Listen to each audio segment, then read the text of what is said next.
Okay guys, today we are going to start 8.3 exercise.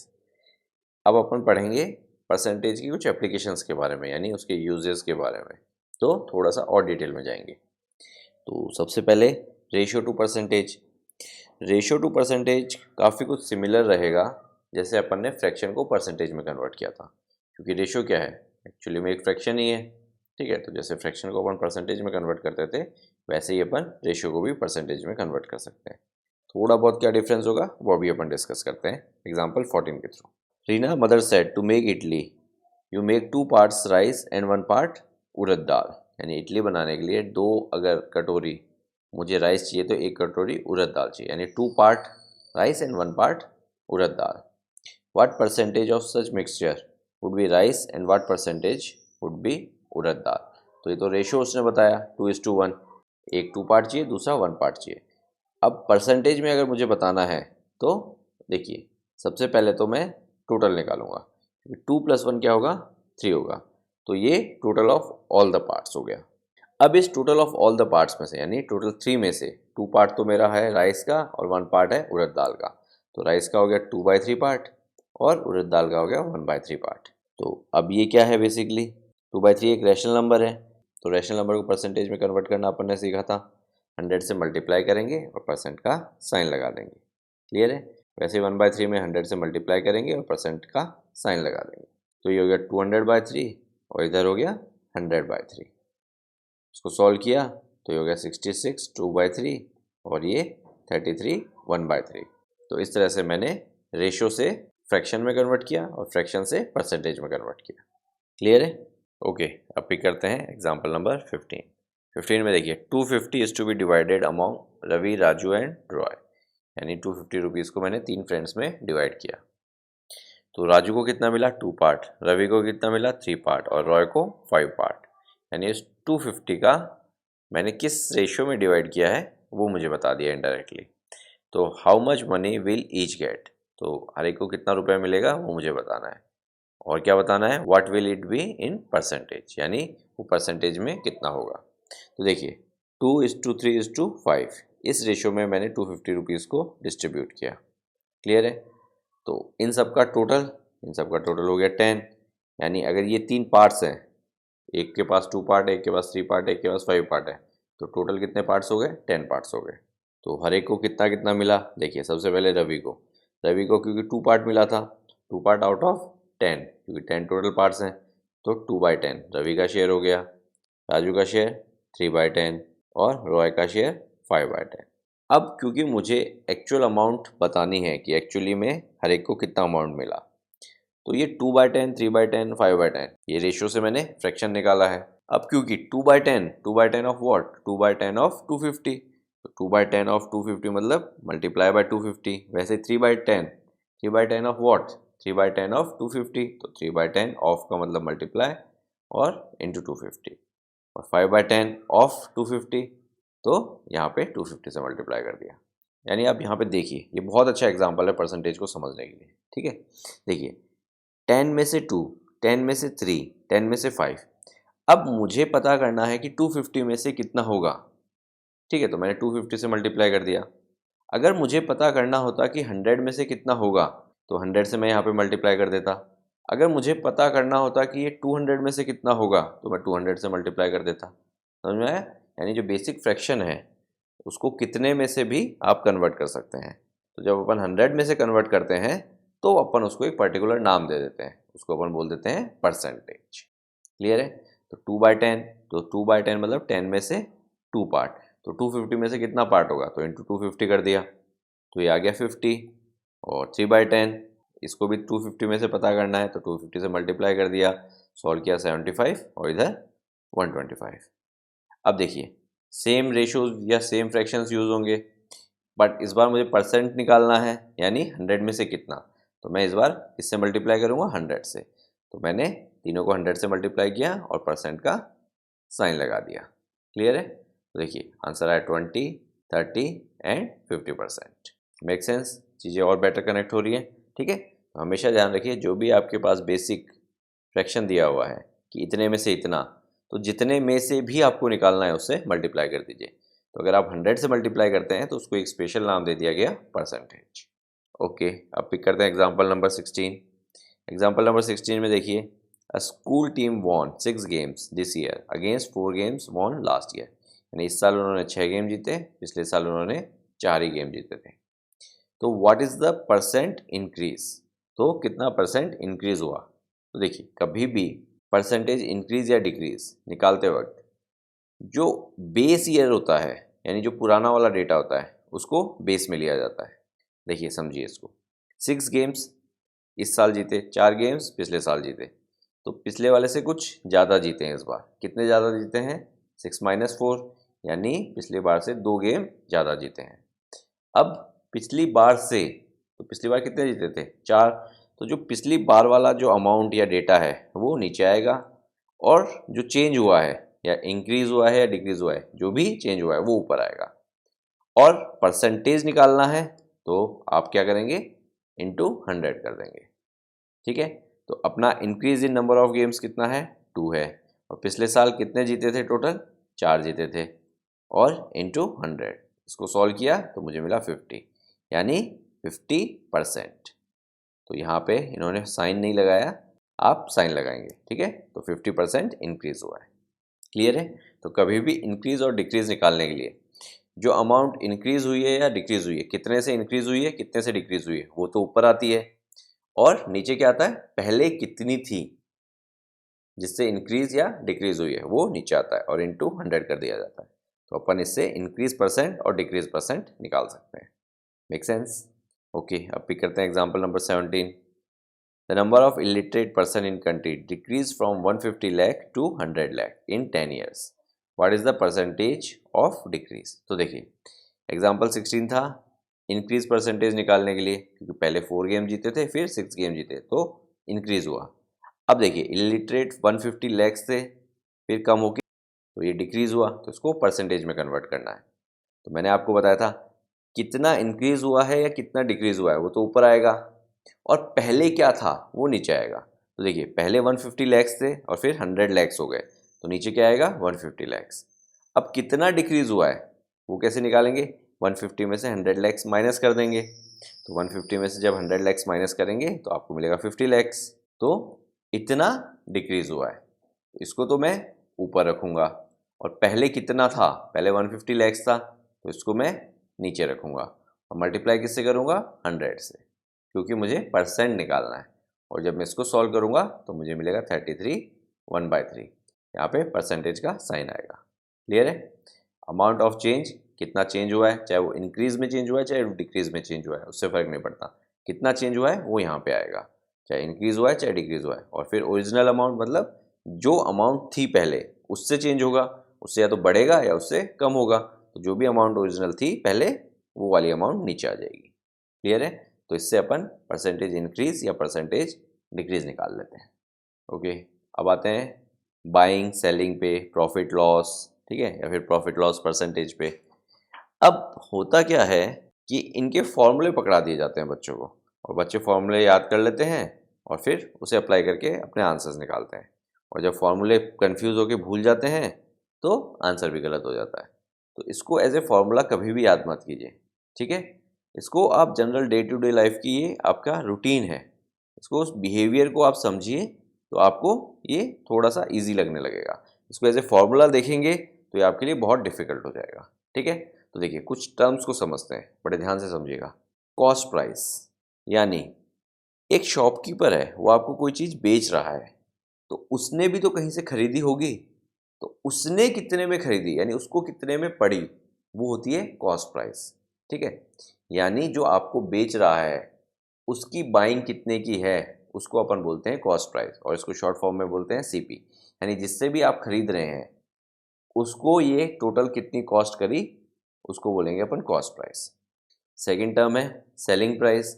Selling price मतलब अब जो आपको बेच रहा है वो आपको कितने में बेच रहा है, तो जाहिर सी बात है जितने में वो खरीद के लाया है या तो उससे ऊपर बेचेगा, या फिर अगर कुछ इशू है तो वो डिस्काउंट करके कम में भी बेच सकता है। यानी वो कितने में खरीद के लाया है वो तो उसकी हो गई कॉस्ट प्राइस, अब वो आपको जितने में बेच रहा है वो है सेलिंग प्राइस। ठीक है, यानी आप मार्केट जाते हैं कोई भी चीज़ खरीदते हैं तो जो प्राइस आप उसको शॉपकीपर को दे के आते हैं वो होती है selling price of that item. अब कॉस्ट प्राइस सिर्फ और सिर्फ शॉपकीपर को मालूम होती है कि वो खुद कितने में खरीद के लाया है, ठीक है। अब देखिए, अब शॉपकीपर खरीद के लाया और उसने जितने में खरीद के लाया उससे ज़्यादा में आपको बेच दी, तो उसको क्या हुआ? प्रॉफिट हुआ। तो देखिए, यानी सेलिंग प्राइस अगर बड़ी है किससे? कॉस्ट प्राइस से, यानी जितने में शॉपकीपर खरीद के लाया उससे ज़्यादा में उसने बेची है, यानी सेलिंग प्राइस बड़ी है कॉस्ट प्राइस से। तो ये क्या हो गया case? Selling price is greater than cost price, या फिर इसको ऐसे बोलिए cost price is smaller than selling price, ठीक है। यानी कॉस्ट प्राइस अगर छोटी है सेलिंग प्राइस से, या फिर सेलिंग प्राइस बड़ी है कॉस्ट प्राइस से, तो उस केस में आपको क्या होता है? प्रॉफिट होता है। किसको? शॉपकीपर को, कि वो इतने में खरीद के लाया था और उससे ज़्यादा में उसने बेच दी, तो ये हो गया प्रॉफिट। अब अगर वो जितने में खरीद के लाया था उतने में ही आपको बेच देता है, कि 100 रुपये में खरीद के लाया था 100 रुपये में ही बेच दिया, तो ये हुआ नो प्रॉफिट नो लॉस। अब अगर कॉस्ट प्राइस सेलिंग प्राइस से ज़्यादा है, यानी वो कोई 100 रुपये में चीज़ खरीद के लाया था और 80 रुपीज़ में उसको बेचनी पड़ गई ड्यू टू एनी रीज़न, ठीक है, तो जितने में खरीद के लाया था उससे भी कम में बेची, तो ये हो गया लॉस, यानी cost price minus selling price loss, ठीक है। तो इनको एज ए फॉर्मूला याद मत कीजिए, इस कंसेप्ट को समझिए, ये आप डे टू डे लाइफ में डेली करते हैं ये चीज़ें, तो इसको उससे लिंक कर लेंगे तो आपके लिए बहुत ईजी हो जाएगा। तो देखिए कुछ एग्जाम्पल्स भी दिए हुए हैं। A toy bought for 72 rupees and sold for 80 rupees, यानी 72 में खरीदा और 80 में बेच दिया, तो ये क्या हो गया? प्रॉफिट हो गया। और प्रॉफिट कितना हुआ? 80 माइनस 72, यानी 8 रुपीज़ का प्रॉफिट हुआ। A T shirt bought for 120 rupees and sold for 100 rupees, 120 की खरीदी और 100 रुपीज़ की बेच दी, तो जितने की खरीदी थी उससे कम में बेची, तो ये तो लॉस हो गया। कितना लॉस हुआ? 120 माइनस 100, तो 120 माइनस 100 मतलब cost price minus selling price. Profit क्या था? Selling price minus cost price, ठीक है। अब एक साइकिल थी 800 में बॉट की थी और 940 में सेल कर दी, तो अगेन ये भी प्रॉफिट है। सेलिंग प्राइस 940 है, कॉस्ट प्राइस 800 है, तो 940 माइनस 800 विच इज़ 140, तो 140 रुपीज़ का प्रॉफिट हो गया। क्लियर है? तो ये तो अपन ने समझा बेसिक टर्म्स में प्रॉफिट एंड लॉस, ठीक है। अब प्रॉफिट एंड लॉस परसेंटेज के ऊपर आते हैं, कि प्रॉफिट एंड लॉस तो निकाल लिया, उसको परसेंटेज में कैसे कन्वर्ट करेंगे। तो देखिए यहाँ पे आपको फॉर्मूले दिए हुए, profit upon cost price into 100, फिर loss upon cost price into 100, ठीक है। तो इनको एज ए फॉर्मूला मत याद कीजिए, इनको एक कंसेप्ट की तरह याद कीजिए। कैसे? देखिए, मैं कुछ चीज़ खरीद के लाया 100 रुपये में, मैंने 120 रुपये में बेच दी, तो मेरा प्रॉफिट कितना हुआ? मेरा प्रॉफिट हुआ 20 रुपीज़ का। तो ऊपर जो प्रॉफिट हुआ और नीचे जितने में मैंने खरीदी है, इसको पिछले वाले से लिंक करेंगे, तो जितना चेंज हुआ है 100 था, 100 से 120 हो गया, तो जो चेंज हुआ है अपॉन जो पहले था, पहले 100 था, तो उस तरह से भी लिंक कर सकते हैं। और अगर लॉस होगा तो देखिए 100 में मैंने कोई चीज़ खरीदी और 80 रुपीज़ में बेच दी, तो डिफरेंस क्या हो गया? 20 रुपीज़ का लॉस, ठीक है। तो ऊपर आएगा 20 रुपीज़, यानी डिक्रीज़ हुआ है, पहले 100 था 80 हो गया, तो 20 रुपीज़ का डिफरेंस हो गया। अपॉन पहले क्या था? पहले 100 था क्योंकि मैं 100 में खरीद के लाया था, फिर 80 में मैंने बेचा, तो अपॉन 100, और परसेंटेज के लिए इंटू 100 करके आप सॉल्व कर लीजिए। क्लियर है? और अभी भी नहीं समझ में आया तो कुछ और एग्जांपल्स पिक करते हैं, धीरे धीरे कंसेप्ट बिल्ड होगा, और ज़्यादा से ज़्यादा आप क्वेश्चन अपने हाथ से खुद करेंगे तो और जल्दी बिल्ड होगा। तो देखिए एग्जाम्पल नंबर 18 में, cost of a flower vase is 120 rupees, if shopkeeper sell it at a loss of 10%, find the price at which it is sold. देखिए ध्यान से समझिए, एक फ्लावर वेस की कॉस्ट अपने को दे रखी है 120 रुपीज़। अब कॉस्ट के नीचे उसने सेल किया क्योंकि उसने लॉस में सेल किया, तो जो कॉस्ट प्राइस होगी उससे कम में उसने सेल किया, ये तो समझ में आ गया। और लॉस कितना का बेयर किया उसने? 10% का, तो 10% ऑफ व्हाट? जितने में खरीद के लाया था उसी का तो 10%, तो 120 रुपीज़ में वो खरीद के लाया था, तो 10% ऑफ 120 रुपीज़, ठीक है। तो देखिए ये हो गया 10% ऑफ 120 रुपीज़, यानी 10% ऑफ माई कॉस्ट प्राइस। तो कॉस्ट प्राइस मुझे देखी है 120 रुपीज़, तो 10% ऑफ कॉस्ट प्राइस वो क्या है? मेरा लॉस है। तो 10% का मतलब होता है 10/100, ऑफ का मतलब होता है मल्टीप्लाई, और फिर 120 से मल्टीप्लाई कर दिया। इसको सॉल्व किया तो मुझे मिला 12। 12 क्या? 12 रुपीज़, परसेंटेज से मैंने नंबर में कन्वर्ट किया है, ठीक है। यानी मुझे 12 रुपीज़ का लॉस हुआ। तो अब बताइए 120 में मैंने ख़रीदा था, ₹12 का मैंने लॉस करके उसको बेच दिया, यानी ₹12 कम में बेचा, जितने का खरीदा था उससे ₹12 कम में बेचा, तो 120 माइनस 12, ठीक है। तो 120 माइनस 12 करेंगे तो आपको मिलेगा ₹108, यानी इतने का मैंने बेचा। क्लियर है? तो मैंने 10% का लॉस बुक किया इसके अंदर। और अभी भी नहीं क्लियर हुआ तो एक्सरसाइज में और क्वेश्चंस आएंगे, वो करेंगे तो थोड़ा और कंसेप्ट बिल्ड होगा, और आप भी खुद भी ज़्यादा से ज़्यादा प्रैक्टिस कीजिए। अब देखिए, selling price of A toy car is ₹540, यानी एक शॉपकीपर ने ₹540 में एक कार बेची, तो ये सेलिंग प्राइस हो गई। If the profit made by the shopkeeper is 20%, what is the cost price of the toy. तो शॉपकीपर ने जितने में आपको बेची तो उसने कितना परसेंट प्रॉफिट बनाया उस पर? 20%। 20% of what? 20% of cost price. जितने में वो खुद खरीद के लाया था उसी का तो 20% प्रॉफिट बनाएगा वो। तो खुद कितने में खरीद के लाया था? कॉस्ट प्राइस पे खरीद के लाया था। अब कॉस्ट प्राइस मुझे दे नहीं रखी तो मैं उसको एक्स मान सकता हूँ या फिर सीपी भी मान सकता हूँ, यानी 20% ऑफ कॉस्ट प्राइस वो उसका क्या है? प्रॉफिट है। ठीक है। अब एक बात बताइए, कॉस्ट प्राइस में अगर मैं प्रॉफिट ऐड कर दूं तो उसकी सेलिंग प्राइस आएगी कि नहीं आएगी?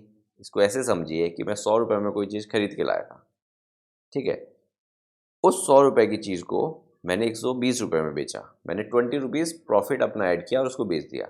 तो अब एक चीज़ बताइए, अगर मैं आपको बोलता हूँ कि मैं कोई 100 रुपये में खरीद के लाया था चीज़, 20 रुपये का मैंने उसमें प्रॉफिट बनाया, तो बताओ मैंने कितने में बेचा? तो प्रॉफिट प्लस कॉस्ट प्राइस, ठीक है, इक्वल्स टू सेलिंग प्राइस। तो मैंने 100 रुपीज़ का तो मेरा कॉस्ट प्राइस था, 20 रुपये का मेरा प्रॉफिट था, तो टोटल मिला के 120, यानी मैंने 120 में बेचा। तो ये एज ए फॉर्मूला आप मत याद कीजिए, इसको कंसेप्ट को समझिए, ठीक है। कि आप वैसे याद करने बैठ जाएंगे कि selling price equal to cost price plus profit, इस तरह से मत कीजिए।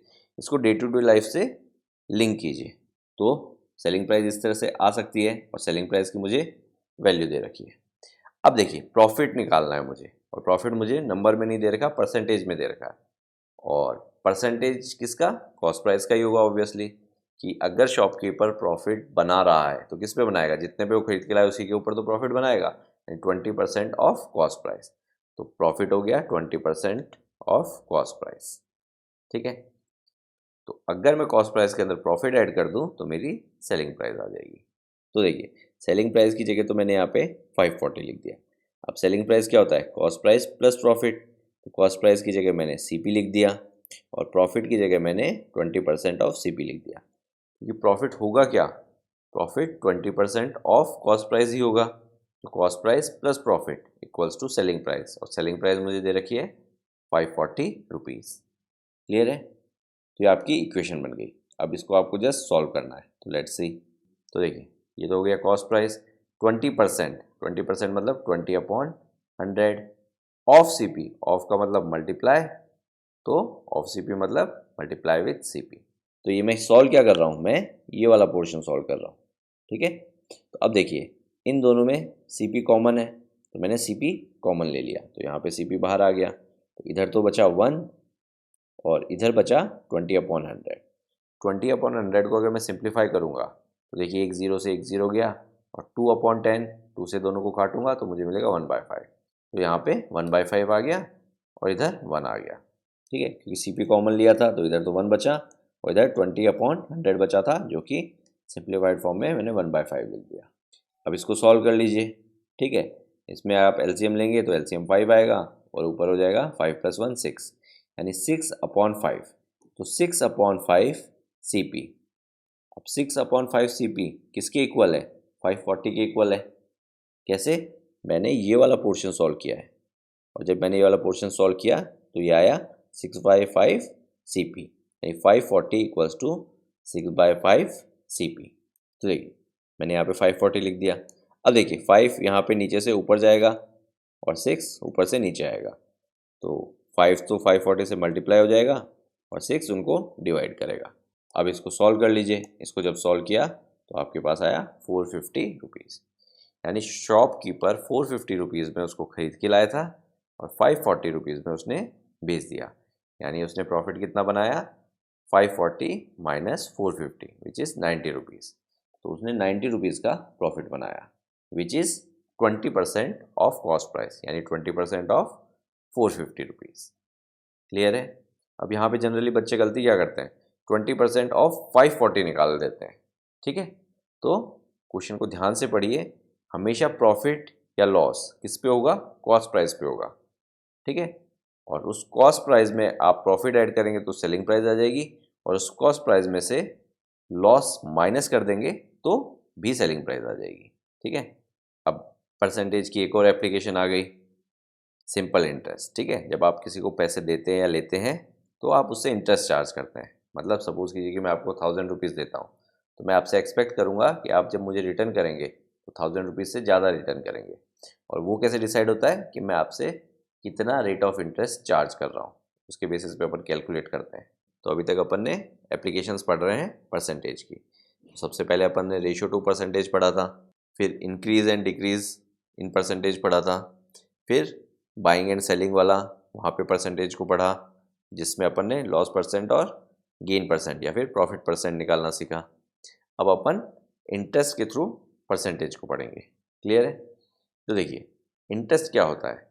इंटरेस्ट होता है कि जो एक्स्ट्रा मनी आपको मिलता है अगर आप किसी को पैसे देते हैं, या फिर आप किसी से पैसे लेते हैं तो जो एक्स्ट्रा मनी आपको देना पड़ता है उसे अपन इंटरेस्ट कहते हैं। और प्रिंसिपल क्या होता है? वो मनी जो आपने बोरो किया है या फिर वो मनी जो आपने किसी को दिया है, वो प्रिंसिपल होता है। तो अगर प्रिंसिपल में मैं इंटरेस्ट ऐड कर देता हूँ तो उसको बोलता हूँ मैं अमाउंट, यानी जितनी अमाउंट आप रिटर्न कर रहे हैं। ठीक है, अगर आपने किसी से 1000 रुपये लिए हैं, आप उसको रिटर्न 1200 रुपये करते हैं, तो 1200 तो अमाउंट हो गया, 1000 रुपये प्रिंसिपल हो गया, तो जो आपने एक्स्ट्रा पे किया है 200 रुपीज़, वो इंटरेस्ट हो गया। क्लियर है? अब यहाँ पे परसेंटेज का क्या रोल है, आइए उसको समझते हैं। Example number 20, Anita takes a loan of 5000 at 15% per year at a rate of interest. Find the interest she has to pay at the end of 1 year. यानी अनीता ने क्या किया, एक लोन लिया किसी से। कितना लोन लिया? 5000 रुपीज़ का। और रेट ऑफ इंटरेस्ट क्या था उसका? 15% पर ईयर। तो 15% मतलब 15 आउट ऑफ 100, यानी अगर उसने 100 रुपीज़ लिए होते तो वो 15 रुपीज़ एक्स्ट्रा पे करती, बट उसने कितने रुपए लिए? 5000। तो आपको ये बताना है कि अब वो कितना एक्स्ट्रा पे करेगी। ठीक है, तो रेट ऑफ इंटरेस्ट हो गया 15%, यानी एवरी 100 रुपीज़ पे मैं 15 रुपीज़ एक्स्ट्रा पे करूँगा। तो देखिए, सम बोरोड, जितना उसने लिया है उसको मैं बोलता हूँ प्रिंसिपल। तो प्रिंसिपल हो गया मेरा 5000 रुपीज़, रेट ऑफ इंटरेस्ट हो गया मेरा 15% पर ईयर। तो देखिए, इसको अपन इस तरह से समझते हैं, मैं 100 रुपीज़ पे 15 रुपीज़ एक्स्ट्रा पे करूँगा फॉर द 1 ईयर। तो 15 आउट ऑफ 100, 100 में से 15 रुपये एक्स्ट्रा मुझे पे करने हैं, यानी 100 में से 15 पे करने हैं। तो 5000 में मुझे कितना पे करना पड़ेगा? तो मैं क्या करूँगा, 5000 से या फिर 5000 से मल्टीप्लाई कर दूंगा इसे। उसको जब मैं सॉल्व करूँगा तो मुझे मिलेगा 750 रुपीज़। ठीक है, अब ये तो परसेंटेज की उस तरीके से हुआ। इसका डायरेक्ट फॉर्मूला भी होता है सिंपल इंटरेस्ट का। सिंपल इंटरेस्ट का फॉर्मूला होता है P into R into T. ठीक है, अब यहाँ पे टी का रोल थोड़ा सा कम है। रीज़न, टी की जो वैल्यू है यहाँ पे वो क्या है, 1 ईयर है। तो 1 से अगर मैं किसी को मल्टीप्लाई करूँ तो उस पर कोई फ़र्क नहीं पड़ता। तो ये फॉर्मूला क्या बच गया, आर इंटू पी अपॉन 100। कैसे? देखिए, रेट ऑफ इंटरेस्ट 15%, तो आर की जगह तो मैं 15 लिख दिया। ठीक है, तो ये मेरा आर की वैल्यू हो गई। पी मेरा होता है प्रिंसिपल, तो मैंने यहाँ पे प्रिंसिपल की वैल्यू लिख दी, अपॉन 100, तो अपॉन 100 ये हो गया। ठीक है, इससे जो मेरा आउटपुट आया वो मेरा इंटरेस्ट आएगा, यानी कितना एक्स्ट्रा मुझे पे करना है। तो ये 750 रुपीज़ जो है वो मुझे एक्स्ट्रा पे करना है, किसके ऊपर? 5000 रुपीज़ पे। तो 5000 तो मुझे रिटर्न करना ही करना है, इसके अलावा एक्स्ट्रा 750 रिटर्न करना है। तो टोटल मुझे कितना रिटर्न करना पड़ेगा? 5000 प्लस 750। तो प्रिंसिपल प्लस इंटरेस्ट, ये क्या हो गया? अमाउंट। क्लियर है? तो जब 1 ईयर के लिए पूछा जाए तो आप टाइम पीरियड को स्किप कर सकते हैं, क्योंकि टी 1 हो जाता है तो 1 से मल्टीप्लाई करने का कोई मतलब नहीं होता। बट अगर टाइम पीरियड ज़्यादा है, मोर देन 1 ईयर है, तो देखिए अपना नेक्स्ट टॉपिक है इंटरेस्ट फॉर मल्टीपल ईयर्स, यानी time period more than 1 year है यहाँ पे। तो इस केस में अपन ये फॉर्मूला यूज़ करेंगे। फॉर्मूला है P R T upon 100। P R T, P मतलब प्रिंसिपल, आर मतलब रेट ऑफ इंटरेस्ट, टी मतलब टाइम, और होल डिवाइड बाय 100। ठीक है, तो इसको कैसे याद रख सकते हैं अपन? P R T upon 100। तो पी आर टी अपॉन 100 आपको क्या रिटर्न करता है? ये आपको रिटर्न करता है इंटरेस्ट, यानी कितना एक्स्ट्रा आपको पे करना है। और उस इंटरेस्ट को अगर आप प्रिंसिपल में ऐड कर देंगे तो आपको अमाउंट आ जाएगा कि आपको टोटल अमाउंट अब कितना देना है, प्रिंसिपल प्लस इंटरेस्ट मिला के। ओके, एक छोटा सा एग्जांपल पिक कर लेते हैं, थोड़ा सा और समझ में आएगा। Manohar pays an interest of 750 for 2 years on a sum of 4500, find the rate of interest. तो देखिए यहाँ पे क्या क्या चीज़ें दे रखी है। मोहन ने इतना इंटरेस्ट पे किया तो आई की वैल्यू दे रखी है, फॉर 2 years यानी टाइम दे रखा है, ऑन द सम ऑफ 4500 यानी प्रिंसिपल दे रखा है इतनी अमाउंट पे। तो आपको रेट ऑफ इंटरेस्ट पता करना है। तो देखिए ये फॉर्मूला होता था PRT upon 100 equal to interest. तो इंटरेस्ट मुझे मालूम है कितना है 750, तो आई की जगह तो मैंने यहाँ पे 750 लिख दिया। P प्रिंसिपल, किस अमाउंट पे मैंने इंटरेस्ट पे किया है, 4500 पे किया है, तो P की जगह 4500 लिख दिया। T है टाइम, तो T की जगह 2 लिख दिया। R है रेट ऑफ इंटरेस्ट और वही मुझे फाइंड करना है, उसकी वैल्यू मुझे मालूम नहीं है, तो यहाँ पे R लिख दिया और पूरे को 100 से डिवाइड कर दिया। तो एक इक्वेशन बन गई आपकी जिसके अंदर सिर्फ एक वेरिएबल है जो कि R है, उसको आप सॉल्व कर सकते हैं। ठीक है, तो देखिए चाहिए तो ये 2 0 और ये 2 0 यहीं पे उड़ा दीजिए। अब देखिए यहाँ पे 45 बचा तो ये नीचे की तरफ जाएगा और ये 2 ये भी नीचे की तरफ जाएगा। तो ये देखिए यहाँ पे 750 अपॉन 45 इंटू 2, तो इसको सॉल्व कर लीजिए। जब आपने इसको सॉल्व किया तो आपको मिला 8 1/3। ठीक है, यानी ये मेरा रेट ऑफ इंटरेस्ट है। तो रेट ऑफ इंटरेस्ट के आगे हमेशा परसेंटेज का साइन लगाइए। क्लियर है? तो इसी के साथ 8.3 का इंट्रोडक्शन पार्ट फिनिश होता है। ये जो एप्लीकेशंस ऑफ परसेंटेज हैं ये बहुत इंपॉर्टेंट हैं। बहुत से बच्चों को बड़ी क्लास में आने के बाद भी इन सब चीज़ों में कन्फ्यूज़न रहता है, तो प्लीज़ अपने कंसेप्ट स्टार्टिंग से ही बिल्ड करते हुए चलिए ताकि आपको बड़ी क्लास में इश्यूज़ ना आए। और ज़्यादा से ज़्यादा बुक से, एक्स्ट्रा बुक से प्रैक्टिस कीजिए। और for any kind of doubt please let us know, we will try to help you out. Okay, see you in the next video. In next video, we will start exercise 8.3. Your mentoring make a difference. Hereby students can contact us for group and individual mentoring session. Our location is mentioned in video description. Others can contact us for online classes, online doubt clearing sessions, and for other online videos which are not publicly available on YouTube. Thank you.